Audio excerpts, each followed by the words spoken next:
আমরা পুলিশের লোক আপনার কাছে এসছি।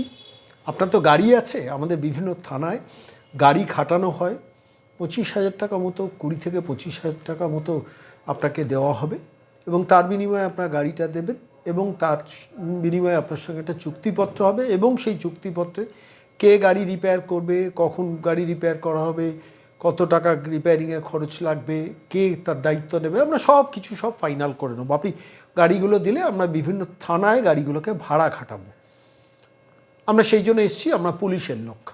ধরুন কোনো গাড়ির মালিক, তার কাছে যদি কেউ এইভাবে গিয়ে কথা বলেন, তার অ্যাপারেন্টলি মনে হয় যে পুলিশ থেকে এসছেন, আমার গাড়িটা ভাড়া খাটানোর জন্য বাড়িতে গাড়িটা পড়ে রয়েছে, আচ্ছা দিয়ে দেখি।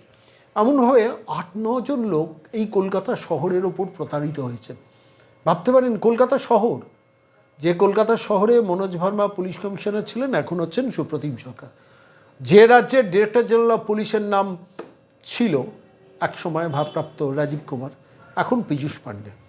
সেই রাজ্যের ক্যাপিটাল সিটি শহর কলকাতা এবং সেই কলকাতার রাজাবাজার গার্ডেন ব্রিজ, এই রাজাবাগান গার্ডেন ব্রিজ এই অঞ্চলে সেইখানে গিয়ে বিভিন্ন মালিককে টোপ দেওয়া হতো যে আমরা তো পুলিশের লোক, আপনার যদি গাড়িটা ভাড়া খাটাতে যান, এবং বোধহয় ভাড়াটা নিয়ম করে প্রথম দিকে দিত উঠিত। কিছুদিন বাদে সেই গাড়ির ভুয়ো কাগজপত্র তৈরি করা হতো এবং সেই ভুয়ো কাগজপত্র তৈরি করে সেই গাড়িগুলোকে আলটিমেটলি বেচে দেওয়া হতো, বাইরের রাজ্যের বাইরে বা অন্যান্য জেলায় বেচে দেওয়া হতো। আপনি জানতেও পারতেন না, আপনি ভাবছেন আপনার গাড়ি, আপনি জানতে পারছেন না যে আপনার গাড়ি আপনি দিয়েছেন পুলিশের লোককে ভাড়া খাটানোর জন্য। আর তারপর সেই হয়তো কিছুদিন ভাড়া টাড়া পাওয়ার পর তার কোনো খোঁজ খবর পাচ্ছেন না। পরবর্তীকালে দেখা গেল কেউ একজন ফোন করে বললেন যে আপনি গাড়িটা কি বেচছেন, আপনি তো আকাশ থেকে পড়বেন, এমন একজনের ঘটনাই আমি আজকে এখানে বলবো। মানুষটির নাম রিয়াজ। হঠাৎ একদিন ফোন পান যে আপনি গাড়িটা কি বেচছেন। তখন তার সন্দেহ হয়, শেষ পর্যন্ত তিনি লোকজনকে ডেকে পাঠান, তারপর পুলিশে যান। শেষ পর্যন্ত গার্ডেন ব্রিজ থানা দুজনকে গ্রেফতার করেন, একজন সুমিত, একজন শাশ্বত। তাদের দুজনকে গ্রেফতার করেন এবং করে জানতে পারেন যে 8-9টা গাড়ি এইভাবে হাতিয়ে ভুয়ো কাগজপত্র তৈরি করে অনলাইনে বিজ্ঞাপন দিয়েছেন গাড়ি বিক্রি হবে, তারপর গাড়ি হাত বদল হয়ে যাচ্ছে, বেচে দেওয়া হচ্ছে, গাড়ি চলে যাচ্ছে অন্যত্র। পুলিশ অবশ্য অনেক পরিশ্রম করে, যা রিপোর্ট অন্তত 8টা গাড়িকে উদ্ধার করেছে। প্রশ্নটা হচ্ছে, আমি আজকে এই বিষয়টা নিয়ে এলাম, এই প্রতিবেদন পেশ করতে এলাম এই কারণে যে পুলিশের পরিচয় ভাঙিয়েও গাড়ি ভাড়া এবং সেগুলোকে আবার বেচে দেওয়া, কতটা কনফিডেন্স ক্রিমিনালরা এই পশ্চিমবঙ্গে না পেলে কলকাতা পুলিশ, ভাবুন কলকাতা পুলিশ দেখলে তো মানুষ সমীহ করে, স্বাভাবিকভাবে সমীহ করারই কারণ, তারা অনেক ভালো কাজও করেন। সেই কলকাতা পুলিশকেও পরোয়া করছে না খোদ কলকাতা শহরে বসে, আবার কোথায় গার্ডেন ব্রিজ রাজাবাগান অঞ্চলে। কে পুলিশ অফিসার, কে পুলিশের সিপি, আমরা কোনো তোয়াক্কাই করি না। যে দুজনেই কাণ্ডটা করেছেন, একজন সমিত, একজন শাশ্বত, আমি ভাবছিলাম তাদের মানসিকতার জোশটা কতটা আমরা পাত্তাই দিচ্ছি না। আমরা যা করার তাই করব। আমি বলছি ক্রিমিনাল রাজত্ব এই পশ্চিমবঙ্গে কোন স্টেজে পৌঁছচ্ছে, যেখানে দাঁড়িয়ে আজকে আপনাদের কাছে এই কাহিনীটা বলতে হচ্ছে। যে দেখুন, সারা পশ্চিমবঙ্গের অন্য কোথাও নয়, সিটি অফ ক্যালকাটা, কলকাতা শহরে এই ঘটনাটা ঘটছে। এবং সেই কলকাতা শহরে একটু ভালো করে খেয়াল রাখুন, গার্ডেন ব্রিজ রাজাবাগান, এবং এখানে প্রতারিত ব্যক্তির নাম, একজনের নাম জানা গেছে রিয়াজ। কতটা ডেসপারেশন না হলে, কতটা কনফিডেন্স না পেলে প্রতারকরা এই স্তরে এই অপারেশনটা চালাতে পারে, আমি আজকে এই কথাটা বলার জন্য এই প্রতিবেদনে এলাম। আমি বলছি এই রাজ্যটা থামবে কোথায়? দেখুন, চাকরি চুরি হয়, গরু চুরি হয়, কয়লা চুরি হয়, বালি চুরি হয়, পাথর চুরি হয়, মাটি চুরি হয়, জল চুরি হয়, রেশনের চাল চুরি হয়, আমফানের ত্রিপল চুরি হয়, মানুষের অধিকার চুরি হয়, সরকার ডিএ চুরি করে, সব কিছু আমরা অভ্যস্ত হয়ে গেছি। পুলিশের ক্রেডিবিলিটি আপনি চুরি করছেন, তার জন্য কোনো ভয় ডর নেই। আমি এটার মিডিয়া রিপোর্টটা পড়ে আমার খালি ভাবছিলাম যে কলকাতার বাইরে কোনো মফস্বল শহর টহরে নয়, একদম সিটি অফ ক্যালকাটা। এবং এরা যারা এটা কাজ কারবার করছে, তারা ভাবতে পারছে না যে কাল হোক পরশু আমি পুলিশের জালে পড়তে পারি, তখন আমাকে জেল খাটতে হবে। আর অন্য দিকটা ভাবুন যে এই 8খানা গাড়ি শেষ পর্যন্ত রিকভার করতে পুলিশকেও তো পরিশ্রম করতে হয়েছে। পুলিশের নাম ভারিয়ে কাজ হচ্ছে, পুলিশকেও পরিশ্রম করতে হচ্ছে, দৌড়তে হচ্ছে, মালিককে ডেকে পাঠাতে হচ্ছে, তাদের গাড়িগুলো ডেকে পাঠাতে হচ্ছে, শেষ পর্যন্ত সেই গাড়িগুলোকে রিকভার করতে হচ্ছে। Entire time, energy, money of the government. একটা রাজ্য যদি, রাষ্ট্র যদি পরিষ্কারভাবে চলে, পরিচ্ছন্নভাবে চলে, তাহলে কি আর এই কারবার পুলিশকে করতে হয়, যেখানে পুলিশের নাম ভারিয়ে গাড়ি বেচছে, পুলিশের নাম ভারিয়ে গাড়ি নিয়ে নিচ্ছে।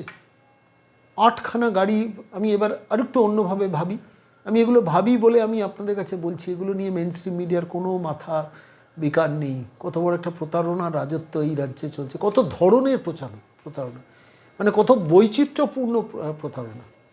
যারা এই কারবারটা করছিলেন, আমি বলছি এদের ভবানী ভবন ধরল না কেন? মানে এ রাজ্যের লালবাজারের গোয়েন্দা শাখা ধরল না কেন? আগাম একটা দুটো করার পরই তো এটা ধরার একটা জায়গা থাকে। গোয়েন্দা তাহলে কিসের? তাহলে গোয়েন্দাগিরিটা কিসের জন্য? তাহলে আপনারা ট্যাক্সপেয়ারের টাকায় গোয়েন্দাগিরি করছেন কেন? আমি যতটুকু মিডিয়া রিপোর্ট পড়ে বুঝলাম যে মার্চ মাসে প্রথমে রিয়াজ বলে এক গাড়ির মালিক এক ব্যক্তির কাছ থেকে ফোন পান। বলা হয় তার গাড়ি বিক্রির জন্য অনলাইনে পণ্য কেনা বেচা সংস্থায় বিজ্ঞাপন দেওয়া হয়েছে, গাড়িটি তিনি কিনতে চান। এরপর দরদাম নিয়ে কথা বলতে শুরু করেন। একথা শুনে আকাশ থেকে পড়েন গাড়ির মালিক। সঙ্গে সঙ্গেই তিনি অন্য গাড়ির মালিকদের ডেকে পাঠান। ডাকা হয় 2 অভিযুক্তকে। তারা জানায় গাড়িগুলো বিভিন্ন থানায়, পুলিশ লাইনে ভাড়ায় খাটছে, বিভিন্ন জেলায় সেগুলো রয়েছে, বিক্রির জন্য বিজ্ঞাপন দেওয়া হয়নি। গাড়িগুলির অবস্থা জানতে চাইলে তারা তা বলতে পারেন। তাদের কথাবার্তা সন্দেহজনক মনে হয়। দুজনকে গার্ডেনরিচ থানায় নিয়ে যান মালিকরা। অর্থাৎ এই দুজনকে গার্ডেনরিচ থানায় মালিকরা নিয়ে যাচ্ছেন। আমি রিপোর্টটা আপনাদের হুবহু পড়ে শোনাচ্ছি। দুজনকে যারা এই কারবার করছিল তাদেরকে গার্ডেনরিচ থানায় নিয়ে যান, যাদের গাড়ি বিক্রি হয়েছে বলে যারা খবর পেয়েছেন তখন। তার আগে গোয়েন্দারা কাজ করেনি কেন? কারণ এই প্রশ্ন করলেই তো রেগে টং হয়ে যাবেন না লালবাজারের গোয়েন্দারা। তাদের তো কাজ বিরোধী রাজনৈতিক নেতাদের পেছনে লেগে থাকা, কে কোথায় যাচ্ছেন, কার সঙ্গে কথা বলছেন, সেই ইনপুটগুলো নবান্নে পাঠানো। কিন্তু প্রশ্নটা হচ্ছে, এই শহর কলকাতা, স্কটল্যান্ড ইয়ার্ডের সঙ্গে যে পুলিশের তুলনা করে, সেই পুলিশের নাম ভারিয়ে কেউ গাড়ি বেচছে, গোয়েন্দাদের কাছে কোনো খবর নেই। আমি এখানটাই আপনাদের বোঝাচ্ছি যে গোয়েন্দা ব্যবস্থাটাকেই কত ভঙ্গুর করে দিয়েছেন এ রাজ্যের সরকার, প্রতারক সরকারই তো বলছি, কতটা ভঙ্গুর করে দিয়েছেন। একদিকটা, অন্য দিকটা ভাবুন, চাকরি নেই, ব্যবসা নেই, শিল্প নেই, চুরি আছে। ফলে তারা ভাবছে যে আমাদের মালকিন নবান্নে বসে চাকরি বিক্রি করার সুপার নিউমারি পোস্ট তৈরি করেন। আমরা কে? আমরা যা করেছি বেশ করেছি, করতে হলে করে নে, যা করার কর। এই রিয়াজের কাছে যদি ফোনটা না আসতো, রিয়াজ বলে মানুষটির কাছে যদি ফোনটা না আসতো, তারপরে অন্যান্য গাড়ির মালিকের সঙ্গে তিনি যোগাযোগ না করতেন, তারপরে এই দুটি ছেলেকে যদি তারা ডেকে না পাঠাতেন, তারপরে যদি গার্ডেনরিচ থানায় না যেতেন, কস্মিনকালে আমরা জানতে পারতাম যে এই কারবার চলছে কলকাতা শহরে বসে এবং গার্ডেনরিচ রাজাবাগান অঞ্চলে বসে এই কারবার হচ্ছে। মানে একদম এন্টায়ার অ্যাডমিনিস্ট্রেশন লালবাজারকে বুড়ো আঙুল দেখি। আমি বলছি এর বিকল্পটা কি? এই অবস্থা থেকে বেরোতে হবে বাংলাকে।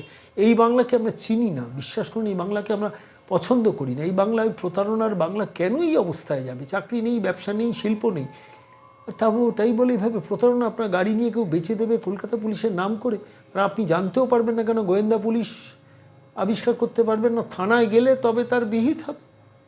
এই বাংলায় কি চেয়েছেন আপনারা? ভাববেন 2026-এর নির্বাচনের আগে বারবার যে প্রশ্নগুলো নিয়ে আসি আপনাদের কাছে, সেটা নিয়েই এলাম। যে খবর নিয়ে মেইন স্ট্রিম মিডিয়া বড় খবর করে না, আমাদের মনে হয়েছে আপনাকে জানানো দরকার। সতর্ক থাকুন, কলকাতা পুলিশের নাম করে গাড়ি ভাড়া নিয়ে বেচে দিচ্ছেন ক্রিমিনালরা, আর কলকাতা পুলিশ ঘুমোচ্ছিল। খবর পাওয়ার পর অবশ্য তারা জেগেছেন, তাদের ঘুম ভেঙেছে। আসলে মমতা বন্দ্যোপাধ্যায়ের প্রশাসন না এই রাজ্যটাকে এইরকম একদম ক্লিবত্বের রাজত্বে পরিণত করেছেন, যাতে ক্রিমিনালরা কনফিডেন্স পায় কলকাতা শহরে বসে কলকাতা পুলিশের নাম করে গাড়ি বেচছে না। ভাবা যায়?